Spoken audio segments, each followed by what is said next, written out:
बिहार वालों, नालंदा वालों, ये एनडीए का शासन है।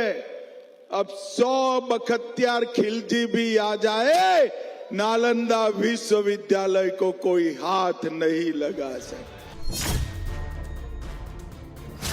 क्या बिहार में खिलजी अटैक मोदी को 150 पार पहुंचाएगा?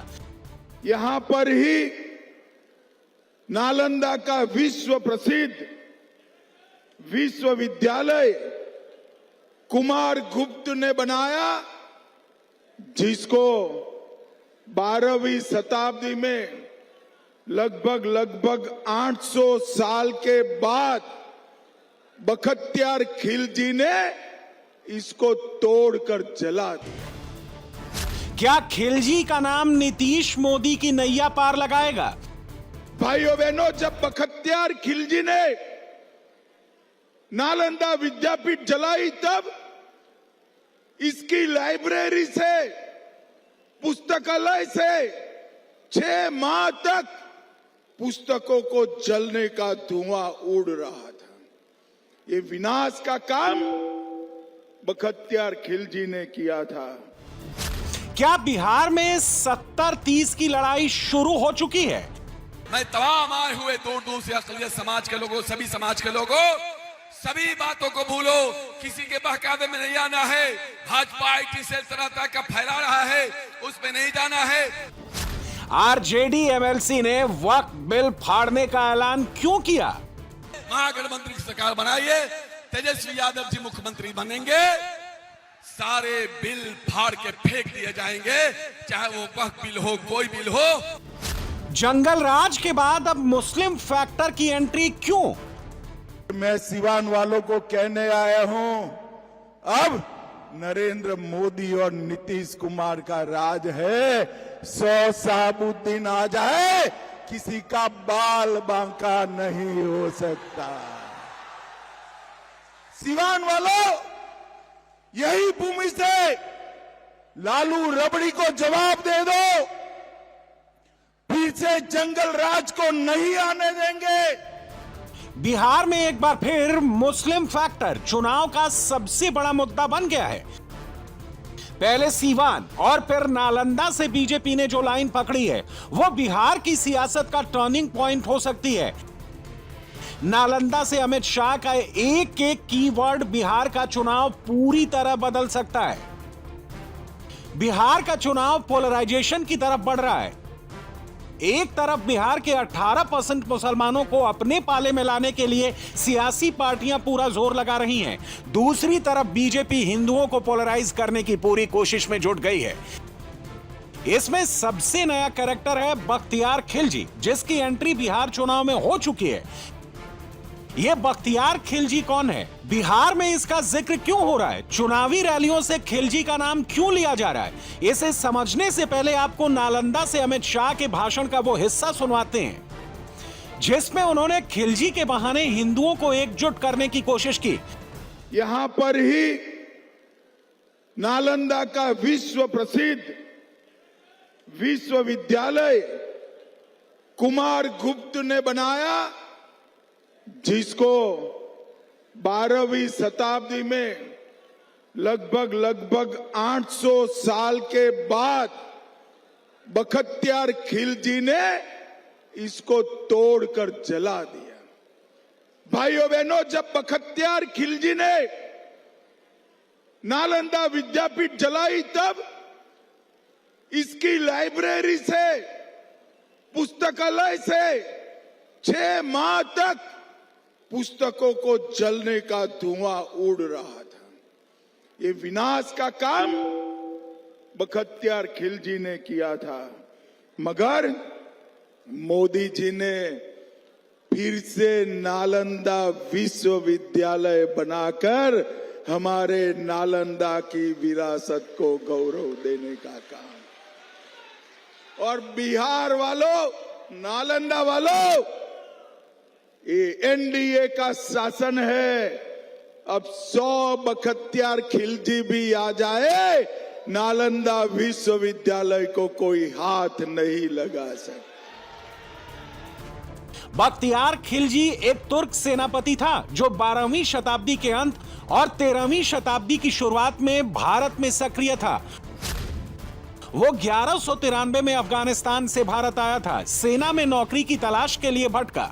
मकसद था गौरी की सेना में शामिल होना। बदायूं के गवर्नर के यहाँ उसे नौकरी मिली। इसके बाद अवध के कमांडर के यहाँ नौकरी मिली।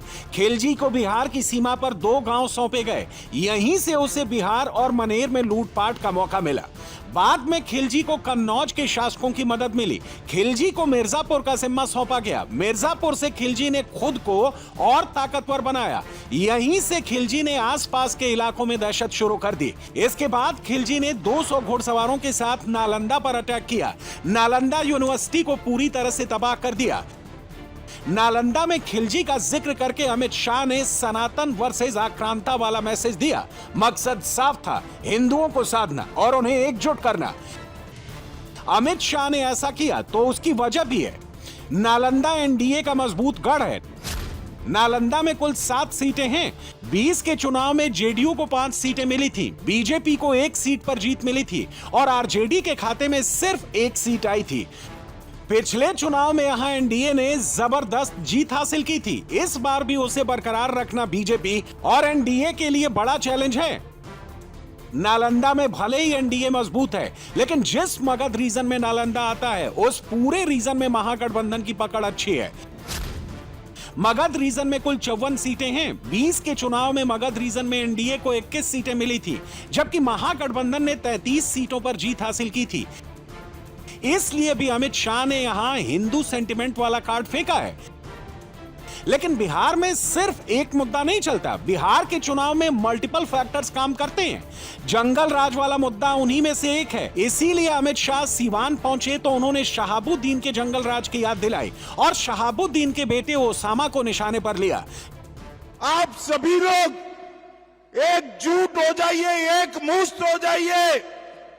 इसी शहाबुद्दीन के बेटे को रघुनाथपुर से फिर से एक बार लालू ने खुद टिकट देने का काम किया है। मगर मैं सिवान वालों को कहने आया हूं, अब नरेंद्र मोदी और नीतीश कुमार का राज है। 100 शहाबुद्दीन आ जाए, किसी का बाल बांका नहीं हो सकता। सिवान वालों, यही भूमि से लालू रबड़ी को जवाब दे दो। फिर से जंगल राज को नहीं आने देंगे, ओसामा को नहीं जीतने देंगे, शहाबुद्दीन की विचारधारा को नहीं जीतने देंगे। मुझे बताओ सिवान वालों, शहाबुद्दीन की विचारधारा को वोट दे सकते हैं क्या? अरे जोर से बोलो, दे सकते हैं क्या? भाइयों बहनों, इस सिवान को शहाबुद्दीन ने लहूलुहान करा था और नरेंद्र मोदी जी ने बिहार को विकास की पटरी पर चढ़ाया है। जंगल राज और मुसलमान ही नहीं, बिहार के चुनाव में वक्फ कानून भी एक मुद्दा बन गया है। वक्फ कानून को लेकर आरजेडी के एमएलसी कारी शोएब ने बड़ी धमकी दी है। कारी शोएब ने खगड़िया की रैली में ऐलान किया है कि अगर तेजस्वी यादव की सरकार बनी तो जिन लोगों ने वक्फ बिल का समर्थन किया है उनका इलाज करेंगे और वक्फ बिल को फाड़ कर फेंक देंगे। तमाम आए हुए दूर दूर से अक़लियत समाज के लोगों, सभी समाज के लोगों, सभी बातों को भूलो, किसी के बहकावे में नहीं आना है। भाजपा आईटी सेल तरह तरह का फैला रहा है, उसमें नहीं जाना है।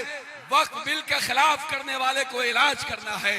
जिन लोगों ने वक्फ बिल का समर्थन किया उनका इलाज करना है। कहां थे ये सारे लोग? ये भाजपाई आज इनके जाल में नहीं फंसना है।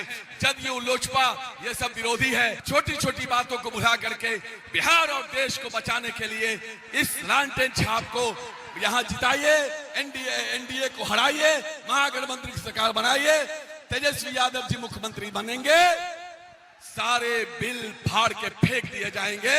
चाहे वो वक्फ बिल हो, कोई बिल हो, यहां सिर्फ सरकार होगी और इंसानियत की सरकार होगी, मोहब्बत की सरकार होगी। कारी शोएब जब ये बयान दे रहे थे उस वक्त मंच पर तेजस्वी यादव मौजूद थे, उनके बगल में मुकेश सैनी बैठे थे और सामने इंडियन इंक्लूसिव पार्टी के आईपी गुप्ता बैठे थे। इससे साफ हो गया कि कारी शोएब के बयान पर तेजस्वी यादव की पक्की मुहर है। चाहे कोई बिल ये लोग लाते हो, आप लोगों से हम कहना चाहते हैं, वक्फ कानून का जो इन लोगों ने बनाया है, हमारी सरकार बनेगी तो उस बिल को हम लोग कूड़ेदान में फेंकने का काम करेंगे। आरजेडी इस समय कारी शोएब को मुस्लिम फेस के तौर पर प्रोजेक्ट कर रही है। पिछले दिनों जब मुकेश सैनी को डिप्टी सीएम फेस बनाए जाने पर सवाल उठे थे तो आरजेडी ने तेजस्वी के साथ हेलीकॉप्टर में सफर करते कारी शोएब की तस्वीर जारी करके डैमेज कंट्रोल की कोशिश की थी और अब कारी शोएब के जरिए आरजेडी वक्फ कानून खत्म करने का ऐलान करवाकर मुस्लिम वोट को साधने की कोशिश कर रही है। ये लोग महिलाओं का बिल भी आया था तो पार्लियामेंट में भारा था ये लोग, तो महिला बिल पास नहीं हुआ क्या? 3 तलाक के मामला में भी लोग कह रहा था क्या ऐसा होगा? 3 तलाक आज नहीं लग रहा है क्या? 370 जो कश्मीर में बात थी उसके बारे में भी लोग हाई तोबा मचा रहा था, तो नहीं हुआ का? SIR के बारे में ये लोग पद यात्रा किए तो आज SIR नहीं हो रहा का? समझे हिंदुस्तान में SIR होने जा रहा है। तो उसी प्रकार से ये बात जो कर रहे हैं ये इसका कोई मतलब नहीं है, कोई बातें नहीं है, इसका कोई अर्थ नहीं है। मेरे समझ से बिहार की जनता कॉन्शस है, इनकी सब बात को समझती है और देखिएगा 14 तारीख को इन लोग एकदम से आउट हो जाएंगे। कारी शोएब के बयान के बाद बिहार चुनाव में वक्फ कानून मुद्दा बन गया है। आरजेडी MLC के इस बयान पर बीजेपी ने तीखा पलटवार किया है। केंद्रीय मंत्री किरेन रिजिजू ने सोशल मीडिया X पर पोस्ट कर कहा, यही जंगल राज के लक्षण हैं और इसे कुचलना है। कांग्रेस आरजेडी के लोग सुप्रीम कोर्ट, संसद का सम्मान नहीं करते। कांग्रेस आरजेडी लोकतंत्र का अपमान करती है। बीजेपी नेता अमित मालवीय ने कारी शोएब के बयान पर महागठबंधन को आड़े हाथों लिया। अमित मालवीय ने सोशल मीडिया X पर पोस्ट कर बिहार के लोगों को जंगल राज की याद दिलाते हुए कहा, कानून तो रहेगा लेकिन जमीनों पर डाका डालने का इरादा साफ है। यही तो है आरजेडी का जंगल राज। बीजेपी के अटैक को तेजस्वी अपने तरीके से काउंटर कर रहे हैं। जिस दौर में हमारा देश चल रहा है, जहाँ केवल नफरत की राजनीति हो रही है, टकरार की बातें हो रही है, आपस में लड़ाने की बात हो रही है, तरह तरह के कानून लाए जा रहे हैं, उस दौर में जहां संविधान को खत्म करने का प्रयास किया जा रहा है, लोकतंत्र पर हमला हो रहा है, इस दौर में आप सब लोग लालू जी के हाथ को बुलंद करने आप लोग पहुंचे हैं। वसीम जी को जितनी धन्यवाद दिया जाए वो कम होगा। बिहार के चुनाव में जब से मुकेश सैनी को डिप्टी सीएम का फेस घोषित किया गया है, मुसलमानों की अनदेखी का मुद्दा जोर पकड़ चुका है। ओवैसी की पार्टी इस मुद्दे को लेकर सबसे ज्यादा शोर मचा रही है। ओवैसी बार बार यही समझा रहे हैं कि महागठबंधन के लिए मुसलमान सिर्फ वोट बैंक है, उससे ज्यादा कुछ नहीं। बड़ी बात यह है कि आरजेडी के बड़े मुस्लिम नेता अब्दुल बारी सिद्दीकी की भी नाराजगी सामने आ रही है। वो अपनी पार्टी में टिकट बंटवारे से खफा नजर आ रहे हैं, लेकिन सिद्दीकी विरोधियों पर अटैक करने से बाज नहीं आ रहे। अल्पसंख्यक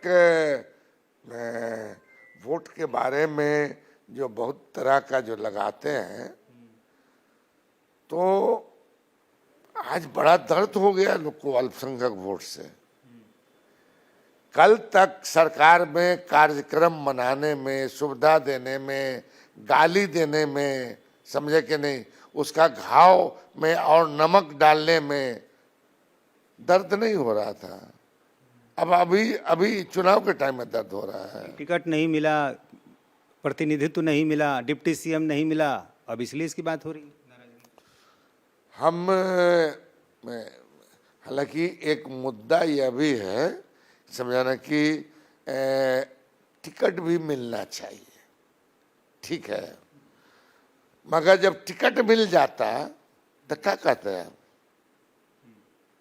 क्या कहते ये बताइए ना। भाजपा का क्या नारा है, क्या बोलता है? अरे भाजपा तो यही ना बोलता कि पाकिस्तान बनाना चाहते हैं।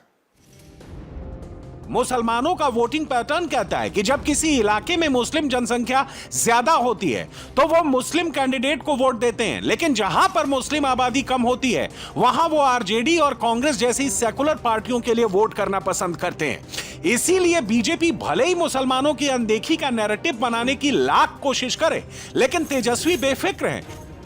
इस बीच पूर्णिया से सांसद पप्पू यादव ने बड़ा बयान दे दिया है। पप्पू यादव ने दावा किया है कि नतीजों के बाद राहुल गांधी बिहार में एक दलित और एक मुस्लिम डिप्टी सीएम बनाएंगे।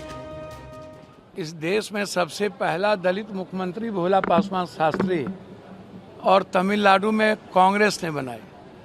महाराष्ट्र में सीएम और बिहार में अब्दुल गफूर को सीएम और राजीव गांधी अपने मित्र तारिक अनवर को सीएम बनाने का प्रयास किया था।